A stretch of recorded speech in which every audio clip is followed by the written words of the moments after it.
Senza comunione non c'è annuncio del Vangelo, è il messaggio del Vescovo alle comunità di Santa Margherita, San Michele e Portofino. Con la Santa Messa si è conclusa la visita pastorale. Riaperta anche alle auto la provinciale 227 per Portofino. Per i prossimi 2 mesi traffico a senso unico alternato sul tratto ricostruito. Ripreso anche il servizio della linea 82 dell'ATP. Tra incognite e speranze riparte la stagione turistica nel Tigullio. La riapertura della strada per Portofino, ottima occasione di promozione.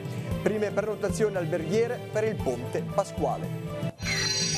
Siamo chiamati non a condannare gli altri ma a riconoscerci peccatori, chiedere perdono a Dio che vuole donarci la possibilità di una vita nuova. L'invito di Papa Francesco all'Angelus. La Lega Pro, una Virtus Entella in forma, torna alla vittoria al Comunale con l'Albisola. Finisce 4-0 con reti di Caturano, Icardi e doppietta di Ardizzone. Sabato la trasferta a Busto Arsizio con la Pro Patria. Buonasera a tutti, gentili telespettatori, benvenuti nei nostri studi. Si è conclusa la visita pastorale di Monsignor Tanasini alle comunità nell'ambito di San Michele di Pagana, Santa Margherita Ligure e Portofino.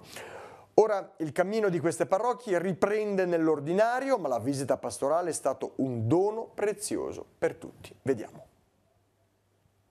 Senza comunione non c'è annuncio del Vangelo. Ha concluso con questo messaggio Monsignor Tanasini la visita pastorale nelle comunità dell'ambito di Santa Margherita Ligure, San Michele e Portofino.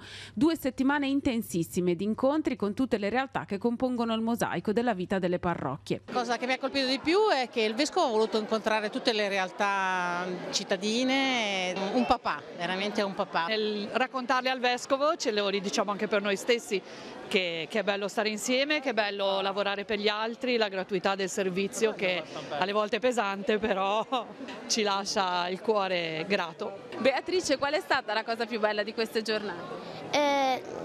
Oggi mi è piaciuto quando ci ha chiamato fratelli, perché si è reso conto che siamo tutti fratelli. La cosa che ti è piaciuta di più? Vedere tutti che venivano a messa, che si mettevano davanti, che eravamo tutti insieme, tutti felici. La visita si è conclusa con la Santa Messa, concelebrata da tutti i sacerdoti dell'ambito e animata dai cori di tutte le parrocchie. È stata una bellissima esperienza, non priva di difficoltà mettersi d'accordo quando veniamo tutti comunque da esperienze, sensibilità di canto differenti. Non è sempre semplice, bisogna, come dire, ognuno fare un passo indietro, guardare alla bellezza che abbiamo davanti. Vederci assieme e conoscerci, perché anch'io andavo a San Michele sempre, però non conoscevo tutti. Adesso ho avuto modo e ho visto che anche col coro, adesso stamattina è stata un exploit di bellezza. Il messaggio di Monsignor Tanasini è stato chiaro per tutti, forse non solo per le parole in sé, ma anche attraverso l'umanità stessa del pastore della diocesi. Per me è stato vedere il Vescovo anche proprio come ci voleva bene, attraverso quello che ci diceva e attraverso il desiderio di incontrarci. Per me è stata una cosa molto bella, cioè ho visto unite, perlomeno le parrocchie ho visto unite, è stato bello, mi ha fatto molto piacere. Fra le novità senza dubbio l'avvio del nuovo Consiglio Pastorale di Ambito. Secondo me il lavoro insieme così porterà dei frutti veramente grandi. Ora si riparte sulla strada tracciata. È stata, oggi lo ha mostrato la liturgia così bella, vissuta insieme, una ventata, questo sì, una ventata che adesso certamente deve sospingere anche il cammino ordinario. Un cammino che deve continuare con la freschezza del Vangelo che dobbiamo sempre di più in comunione annunciare agli altri, alle persone che ci sono accanto, in modo particolare interrogarci come portare l'annuncio del Vangelo alle persone più lontane. Tutti i ragazzi di Rapallo che il prossimo mese riceveranno il sacramento della Cresima hanno incontrato ieri pomeriggio il Vescovo Monsignor Tanasini nel santuario di Nostra Signora delle Grazie di Chiavari. Quest'anno infatti per la prima volta i discepoli che amano di tutte le parrocchie della città di Rapallo condividono un percorso insieme e ieri mattina nelle rispettive comunità i cresimandi hanno consegnato la domanda di cresima durante la Santa Messa, poi il ritrovo alla Casa della Gioventù per il pranzo e la partenza con il pullman per Chiavari. Qui si è svolto un pellegrinaggio a tappe fino al Santuario delle Grazie. Ad attendere gli oltre 100 ragazzi il vescovo diocesano che ha incontrato il gruppo, dialogato con loro e raccolto le lettere. Anche le auto e i motocicli possono da ieri ritornare a transitare sul tratto di Provinciale 227 ricostruito e inaugurato sabato con una grande festa tra Santa Margherita Ligure e Portofino. Sin nei primi giorni di giugno il traffico sarà a senso unico alternato regolato da semafori per permettere il completamento dell'intervento di ricostruzione. Vediamo. Via, via, via. Sono da poco passate le 8 di domenica mattina, quando, scattato il semaforo verde, i pneumatici delle prime auto e dei primi scooter privati ritornano a percorrere l'asfalto della strada provinciale 227 per raggiungere Portofino. A meno di 24 ore dal taglio del nastro e dalla grande festa che ha richiamato nel Tigullio occidentale migliaia di persone per l'inaugurazione della fine del primo lotto di lavori, ha riaperto a senso unico alternato la strada di collegamento tra Santa Margherita Ligure e il Borgo, distrutta dalla mareggiata del 29 ottobre 2018. Il tratto di strada ricostruito nella zona della Cervara resterà a senso unico alternato regolato da semafori per circa 2 mesi, mentre proseguiranno i lavori. Il primo impianto semaforico è stato posizionato a un centinaio di metri prima dello scoglio della Carega, l'altro prima di Paraggi. Il passaggio pedonale, ora garantito accanto alla corsia unica, quando verrà concluso l'intervento sarà all'interno della carreggiata, che risulterà quindi ampliata rispetto alla precedente. Nei prossimi mesi verranno realizzati anche i marciapiedi e rifatti i muraglioni a monte. L'obiettivo è riaprire a doppio senso di marcia entro i primi di giugno. Adesso si apre a senso unico alternato e poi nei prossimi giorni già si lavorerà per arrivare a giugno, come abbiamo promesso, per avere la strada completamente a doppio senso e quindi tornare a quella normalità su cui tanto stiamo lavorando, su cui tanto stiamo investendo risorse sia di regione che del governo che ci sta in questo momento sostenendo in questa difficile partita. Con la riapertura ai veicoli della provinciale 227 è ripartito anche il collegamento ATP della linea 82, con nuovi mezzi più ecologici, nuovi orari, autisti formati con la lingua inglese. Il servizio garantirà un bus ogni quarto d'ora. Ogni giorno saranno programmate 87 corse per l'andata e 87 per il ritorno. Il costo del Portofino Pass è rimasto invariato, 3 euro per la sola andata, 5 euro per l'andata e ritorno. Titoli che, se acquistati a bordo, aumenteranno di €1. La riapertura della Provinciale 227 per Portofino è stato un ottimo veicolo di promozione e rilancio del territorio. Ora speriamo di vederne presto i frutti. Sono le parole del presidente degli albergatori del Tigullio, Aldo Verdin. Ormai mancano circa 2 settimane al Ponte Pasquale e iniziano ad arrivare le prime prenotazioni, anche se sono molte le variabili in gioco. Queste le sue parole, ma abbiamo un servizio, lo vediamo insieme. Non è che gli alberghi si sono riempiti, è stata comunque una bellissima manifestazione, speriamo che sia propedeutica per l'inizio della stagione, cioè per far capire alle persone che adesso finalmente è raggiungibile Portofino e non è cambiato nulla dall'anno scorso. Questo weekend non è che abbia giocato molto bene perché c'era il tempo incerto, quindi c'è stata molta gente, ma probabilmente locale, e le presenze alberghiere non sono state esuberanti. Questo evento comunque può servire, è servito per rilanciare l'immagine del Tigullio, delle sue attrattive anche all'estero? Sicuramente sì, perché è finito su tutti i giornali, su tutte le televisioni. Praticamente è stato un messaggio che presumo sia arrivato, e mi auguro sia arrivato in tutte le case e che tutti abbiano recepito, che qui la normalità finalmente è ritornata. Eravamo già normali già da prima, però è stato un segnale adesso con l'apertura della strada e i collegamenti con Portofino. Si sta avvicinando il ponte di Pasqua, le festività di Pasqua, avete già prenotazioni? Che andamento abbiamo da questo punto di vista? Beh, ormai siamo abituati che le prenotazioni vengono all'ultimo momento e sono sempre legate agli eventi meteorologici, alla neve in montagna, quindi stanno aumentando lentamente, probabilmente da ieri in poi aumenteranno dopo la notizia appunto che è tornato tutto come prima. Nuovo atto di indirizzo della Giunta Comunale di Santa Margherita in merito al porto cittadino. L'obiettivo è quello di svincolare la città dei progetti privati per la gestione dell'approdo e di proseguire nella gestione pubblica. Vediamo il servizio che abbiamo realizzato. La Giunta Comunale di Santa Margherita Ligure ha approvato un atto di indirizzo relativo al porto che di fatto apre la strada alla prosecuzione della completa gestione pubblica dell'approdo. Tecnicamente il documento impegna l'amministrazione comunale a ridiscutere in Consiglio la delibera con la quale la società privata Santa Benessere Social chiedeva la titolarità della concessione demaniale per 90 anni con relativo progetto di ampliamento e riqualificazione dell'area portuale. Richiesta alla quale aveva fatto seguito la presentazione di un progetto concorrente da parte dell'Associazione Temporanea di Imprese Porto Cavour. L'atto di indirizzo approvato dalla Giunta mira a far riesaminare la procedura in Consiglio Comunale per verificare la compatibilità del progetto sia rispetto alla nuova conformazione del porto, come appare nel progetto definitivo approvato alcuni giorni fa, sia rispetto ai danni causati dalla violenta mareggiata di fine ottobre. La decisione, si legge in una nota, va collocata nel solco di quanto stabilito all'unanimità dal Consiglio Comunale dello scorso 22 gennaio, quando venne approvato un ordine del giorno condiviso da maggioranza e opposizione, nel quale si affermava che la messa in sicurezza del porto è un tema di esclusiva competenza della pubblica amministrazione, in quanto prioritario ai fini della protezione civile.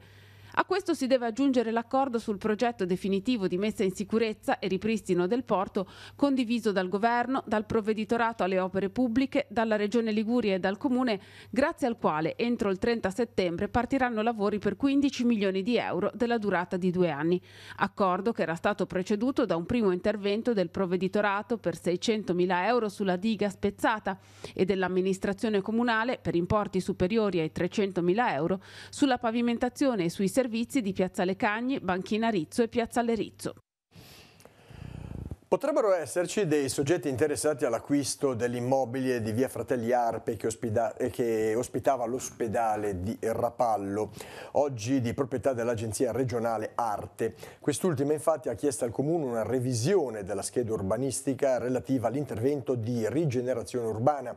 La pratica, dopo essere stata discussa in commissione, sarà all'esame del Consiglio Comunale domani. Le modifiche più rilevanti chieste dalla Regione sono una maggiore flessibilità delle dotazioni da cedersi al Comune, da cui viene aumentata la consistenza da 800 a 1200 metri quadrati. I parcheggi pubblici che dovranno essere reperiti a piano strada o al primo piano interrato. Non vengono modificati gli incrementi volumetrici in caso di demolizione. Si perde invece la possibilità di ampliare la volumetria nell'ipotesi di ristrutturazione edilizia. È cessato lo stato di grave pericolosità per gli incendi boschivi su tutto il territorio della Regione Liguria. La chiusura è stata decisa dal servizio antincendio boschivo della nostra regione alla luce delle piogge di questi giorni e le prossime precipitazioni che sono previste. Infortunio mortale sul lavoro questo pomeriggio sul Monte Gazzo nel ponente di Genova. Un operaio rocciatore di 40 anni è precipitato per circa 20 metri mentre montava le reti di contenimento di una parete rocciosa. Sul posto sono intervenuti i medici del 118, i vigili del fuoco, i carabinieri. Inutili purtroppo sono stati i tentativi di rianimazione. Secondo le prime informazioni la corda alla quale era attaccato il sfortunato si sarebbe spezzata e l'uomo è precipitato quindi nel vuoto. Una donna straniera, 54enne, è ricoverata nel reparto di rianimazione dell'ospedale Galliera di Genova a causa di una meningite da meningococco. La diagnosi è stata confermata dagli esami di laboratorio. L'ASL 3 genovese ha avviato la profilassi antibiotica ai familiari e ai contatti stretti della donna in questi ultimi giorni. No a pietre della condanna, Gesù apre una strada nuova.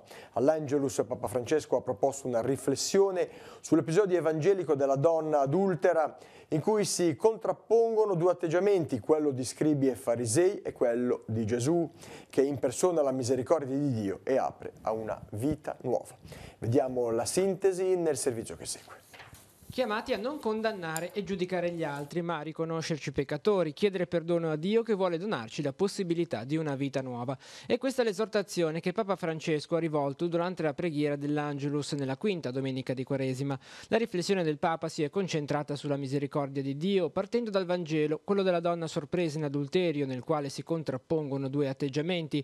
Gli scribi e i farisei vorrebbero condannarla, mentre Gesù vuole salvarla. Non è venuto per condannare e giudicare, ma per offrire una vita nuova. Questa scena invita ciascuno di noi a prendere coscienza che siamo peccatori e a lasciarci cadere dalle nostre mani le pietre della denigrazione e della condanna, del chiacchiericcio che a volte vorremmo scagliare contro gli altri. Quando noi parliamo degli altri, buttiamo delle pietre, siamo come questi, ha ribadito il Papa. Gesù invece, l'unico senza colpa che potrebbe scagliare la pietra, congeda la donna dicendole di non peccare più, le apre nuove possibilità con il perdono e il suo amore misericordioso. Gesù apre davanti a lei una strada nuova, creata dalla misericordia, una strada che richiede il suo impegno di non peccare più.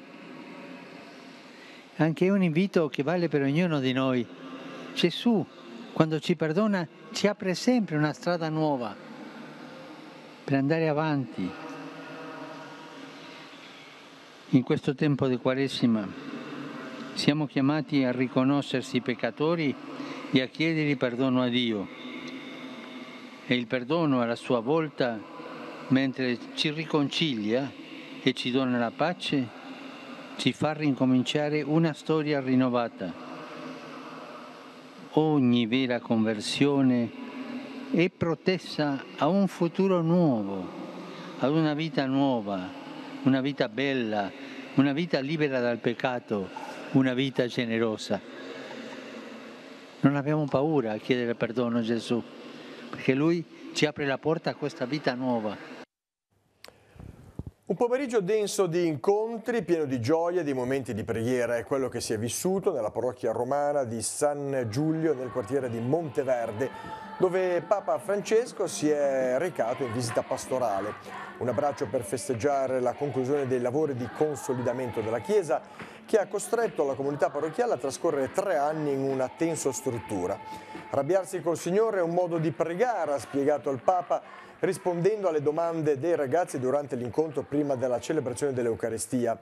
A Gesù piace vedere la verità del nostro cuore, Lui è tanto paziente e ci aspetta. Il Pontefice, spiegando ancora una volta l'importanza della condivisione del dubbio, ha ricordato ai giovani che nella vita tutti dobbiamo aiutare a sollevare chi è caduto e che l'unico momento in cui è lecito guardare una persona dall'alto in basso è per aiutarla a sollevarsi, altrimenti non si può guardare con superiorità.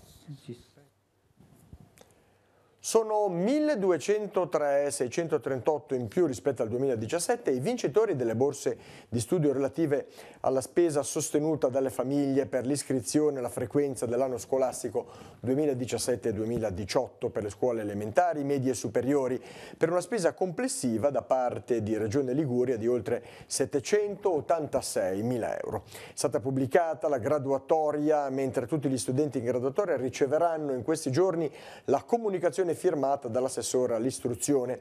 L'importo della borsa di studio è differenziato per i diversi ordini di scuola: 600 euro per la scuola elementare, 800 euro per la scuola media, 1.100 euro per la scuola superiore. Gli esclusi non sono stati ammessi unicamente perché non rientranti nei criteri previsti dalla legge.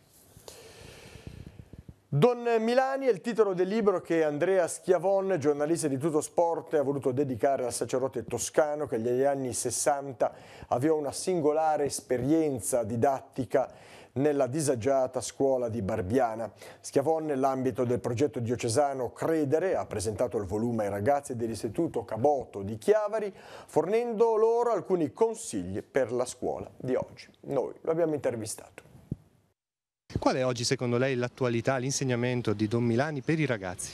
Il ritrovare il senso dell'andare a scuola, il perché vado a scuola è la domanda chiave per i ragazzi, ma in realtà lo è anche per gli stessi insegnanti e è una domanda che dovrebbero porsi anche molti genitori e molte famiglie: perché mando mio figlio a scuola? Qual è lo scopo ultimo che chiedo alla scuola? Dare delle nozioni a mio figlio o ricevere nozioni nel caso del ragazzo, o crescere?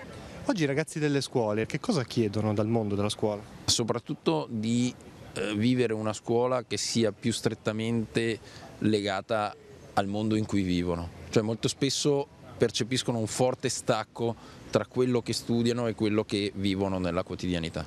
Perché è nata questa passione per Don Milani? Beh, è stata una cosa che mi accompagna ormai da 25 anni e è nata da un testo, L'obbedienza non è più una virtù, che è un testo del 65.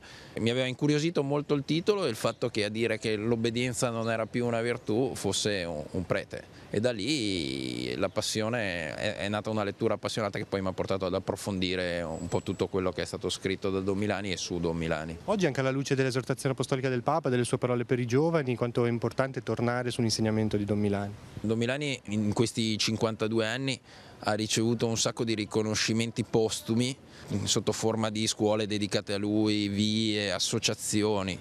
Secondo me ci dovrebbero essere un po' meno targhe, un po' meno statue e un po' più persone che aprano i suoi testi e li leggano. Forse quello sarebbe il tributo migliore a Don Milani. I temi della scuola, dell'orientamento e della formazione saranno al centro della trasmissione direttamente su questa sera.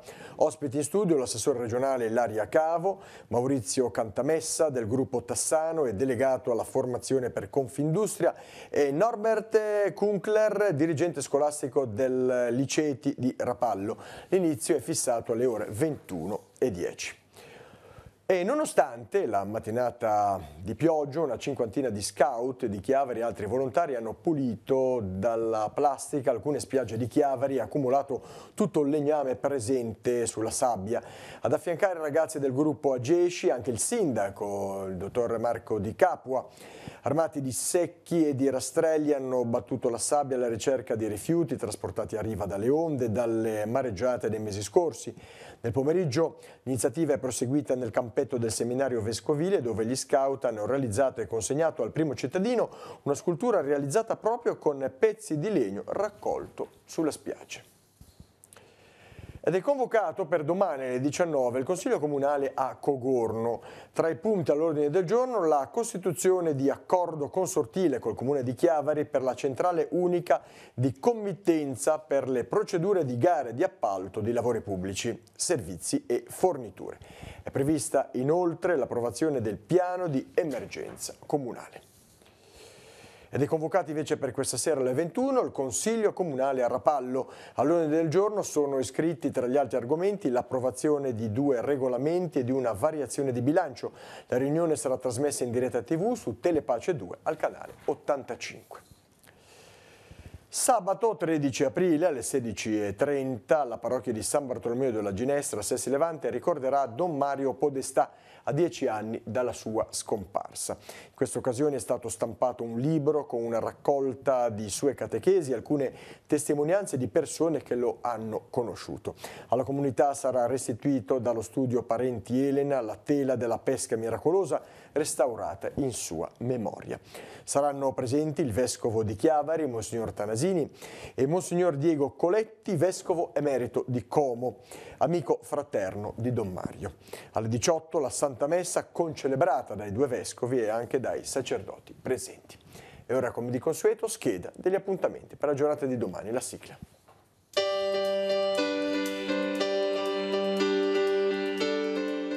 Appuntamenti in agenda per martedì 9 aprile. Il Museo Scientifico Sanguinetti Leonardini è aperto alle visite dalle 9 alle 12. Nei locali del Seminario Vescovile di Chiavari sono esposti più di 300 apparecchi datati intorno ai primi anni dell'Ottocento. L'Accademia Culturale di Rapallo propone un incontro con Alessandra Nasini sul tema Incroci mediterranei in cucina, culture a confronto. L'appuntamento è alle 16 nella sede di Villa Queirolo. Alle 16:30 nella Sala Livellara di Via del Pino a Chiavari, nell'ambito del 14° corso di cultura genovese, si tiene l'incontro con Sergio Gabrovec, che affronterà il tema Possa venire una saetta che mi spacchi il cuor severo, misteri, pandemie, disastri, prepotenze e altro nella Val di Vara di un tempo. Resterà aperta fino al 15 aprile nello spazio espositivo Franco Casoni di Piazza San Giovanni a Chiavari, con orari di visita dalle 10 alle 12 e dalle 16 alle 19, la mostra fotografica degli scatti di Gianmarco Chiappara intitolata Le cose che amo.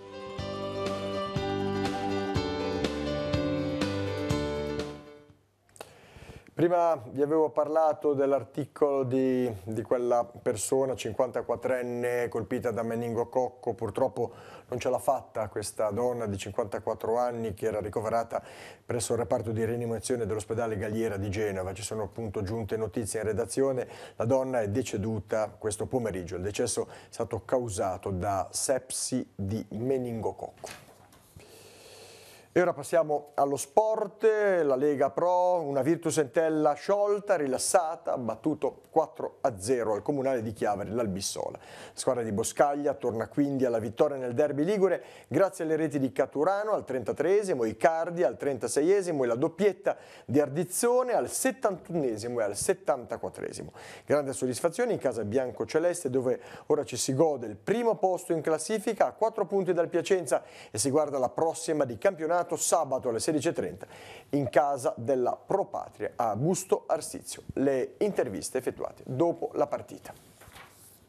Una grande Entella, una serata positiva, era qualche partita che la squadra non vinceva in casa, oggi vi siete espressi bene fin da subito, un approccio feroce e poi una bella gestione anche nella seconda frazione.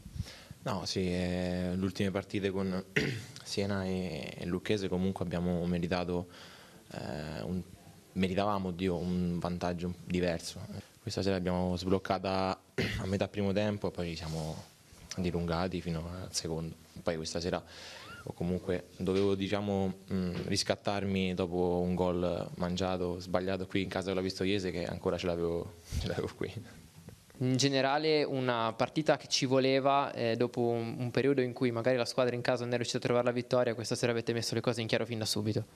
No, in questo momento, in questo finale di campionato l'importante sono i 3 punti che pesano molto perché mancano ancora poche partite, quindi bisogna fare il risultato a tutti i costi. Abbiamo fatto un'ottima prestazione, quello che ci ha chiesto il mister, quindi siamo contenti e andiamo avanti così. Guardiamo poco gli altri e pensiamo a noi stessi che in questo momento è fondamentale isolarci da tutto e da tutti perché più stai compatto nella squadra, più pensi a te stesso e meno alle chiacchiere che si fanno fuori. Un'ottima serata, una buona Entella questa sera, concentrata in fase difensiva, forti in fase offensiva, è riuscito praticamente tutto. Sì, abbiamo disputato un'ottima gara, abbiamo fatto quello che dovevamo fare e abbiamo ottenuto un buon risultato, adesso abbiamo già la testa alla prossima partita. 4 punti, 5 giornate dalla fine, che vantaggio è? È un buon vantaggio che dobbiamo cercare di amministrare bene giocando tutte le partite come abbiamo affrontato le ultime 2 partite e cercare di arrivare allo scontro diretto con un discreto vantaggio. Passiamo ai dilettanti, la Serie D, 30ª giornata di campionato che ha portato 2 sconfitte per le squadre del Tigullio. Nell'anticipo di sabato lo Sessi Levante sul campo dell'Arconatese ha perso 3-1, le reti avversarie sono state messe a segno da Sarra al 12esimo del primo tempo, Vavassori al 15esimo e Sou al 14esimo della ripresa. Ad accorciare le distanze per i corsari la rete di Cuneo al 22esimo.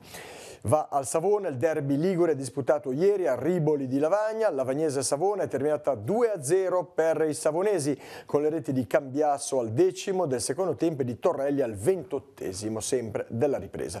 In classifica il Savona sale a 53 punti, al terzo posto dietro la Sanremese a 57 Lecco che ne ha 77.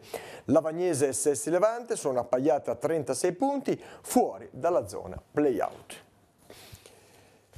È andata ancora una volta ad Eugenio Bianchi, già vincitore dell'edizione dello scorso anno, la Rea Paulus Race, la corsa ad ostacoli che si è svolta nel fine settimana a Rapallo. Seconda posizione per Riccardo Mori, vincitore sabato della Rea Paulus Warrior.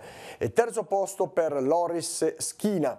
Per la classifica femminile, vincitrice è stata la campionessa italiana Carol Zenga, prima assoluta anche alla gara 1. Seconda classificata Federica Toni, terza Valeria Adige. Oltre 650 i partecipanti alla competizione che domenica hanno affrontato i 21 ostacoli e l'ascesa mozzafiato al santuario di Montallegro lungo le mulatiere del Tigullio per poi ridiscendere a capofitto verso il traguardo allestito nel lungomare rapallese. Questa era l'ultima notizia del nostro giornale. Il prossimo appuntamento, come di consueto, è rinnovato a domani alle 12:45 con Tiguglio Oggi. Vi lascio alla programmazione serale sulla nostra emittente. Questa sera alle 21:10, mi raccomando, direttamente su. Grazie, buona serata a tutti, arrivederci.